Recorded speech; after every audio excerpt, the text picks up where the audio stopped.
So what is the one thing hidden in plain sight across La Spezia that saved this city from one of the most notorious and most dangerous pirates in all of history? Not a weapon, not the army, and not the castle you'll be seeing later on. So over the next few minutes, we're going to be following a trail of clues through La Spezia's cathedral, through its harbour, through its ancient fortress, to uncover why the notorious Ottoman pirate called Dragut Reis terrorized most of its coastline. But here's a question I want you to think about throughout this journey. Why did La Spezia survive for many years while other coastal villages was devastated by pirate activity? And as I mentioned before, the answer is hidden in plain sight. You just have to know where to look. Now let's begin where every great story starts, at the top.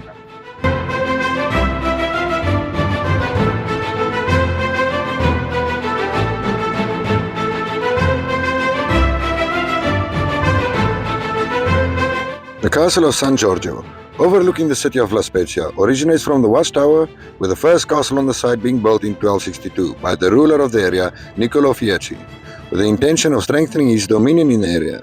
Today only the base portion of the watchtower is preserved, and this includes the upper part of the structure. In 1273, the castle was destroyed by the Genoese Republic under Roberto Doria, who captured, destroyed and plundered La Spezia. Niccolo Fieschi was forced to give up all his possessions to the Republic. A century later, in 1370, the castle was replaced by new fortification and line of walls. This has been significantly enlarged and restored over the years. And in 1443, the castle underwent significant work with the addition to the structure facing the valley, the design of which also enabled firearms to be used. A century later, in 1550, construction of an important defensive addition called the Bastia was added. In 1607, the castle was remodeled by the Genoese, taking it to its present form, and today the castle provides an imposing structure displaying many of its original features, with its arrow slits dating back to the 14th century.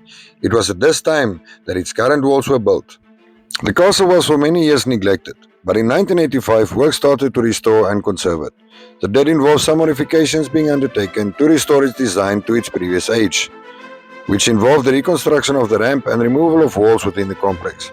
It also involved the covering of some parts of the pavement with grating to enable the remains of the medieval structures found during the restoration to be left visible.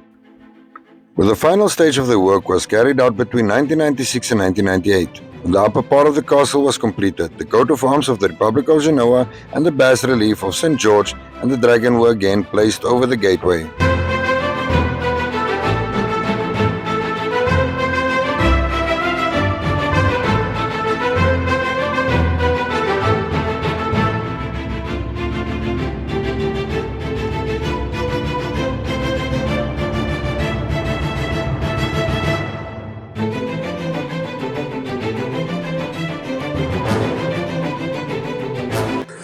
Castello San Giorgio.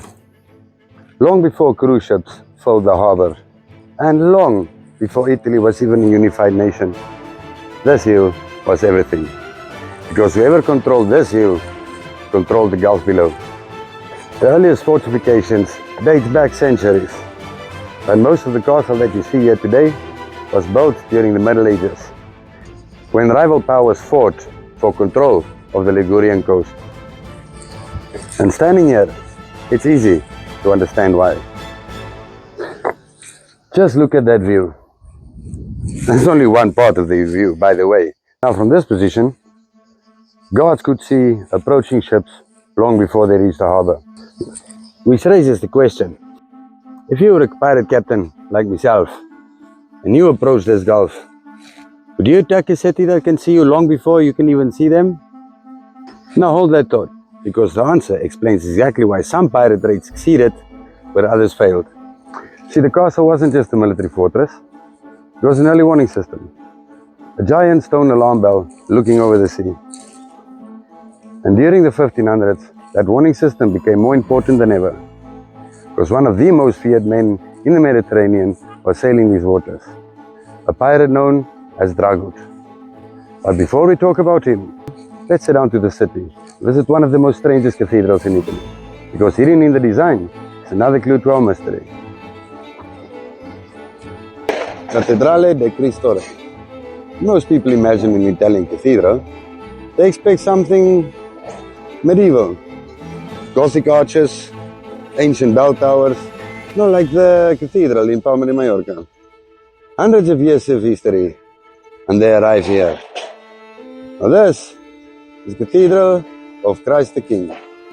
Completed in the 20th century. This looks more like something from the future than the past, and its circular design makes it one of the most unusual cathedrals in all of Italy. But here's the interesting part. The cathedral sits high above sea level, overlooking the harbor, almost like another watchtower. A reminder that La Spezia has always been looking towards the sea. Now here's my question for you. What do you think scared people the most? Storms or pirates? Most people will probably say storms. But a storm can only destroy a boat, whereas pirates can destroy the entire town.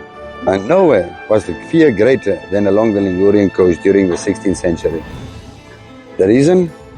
A man whose name spreads fear throughout the entire Mediterranean. Dragut Reis.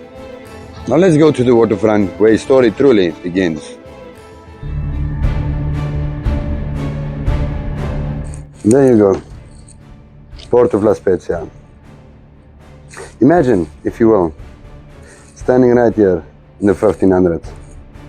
No radar, no radio, no coast guard, just the sea. One morning, dark sails, suddenly right there on the horizon.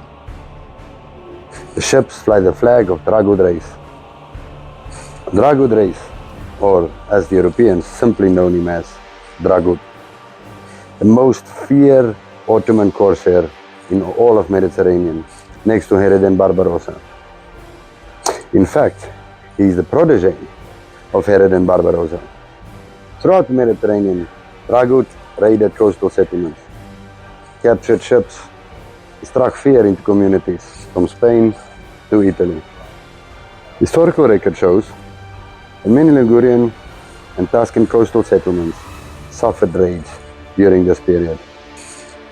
Watchtowers built, fortifications expanded, communities lived in constant fear. But Dragut, he wasn't alone. Corsair fleets was operating under the Ottoman authority, regularly raiding Christian shipping and coastal towns throughout the Western Mediterranean.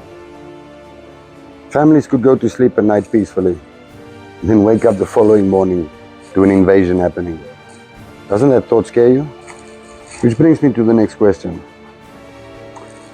If pirate attacks were so common, why wasn't La Spezia constantly destroyed like other coastal settlements?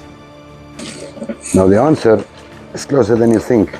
But first we need to visit a place that reveals why geography mattered more than castles or armies. This is the Gulf of Poets, one of the most beautiful stretches of coastline in Italy.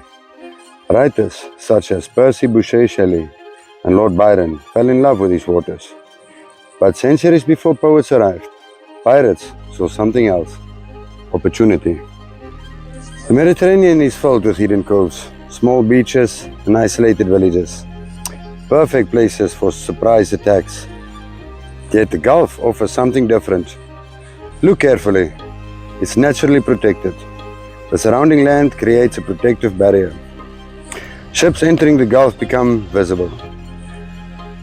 Defenders gain time.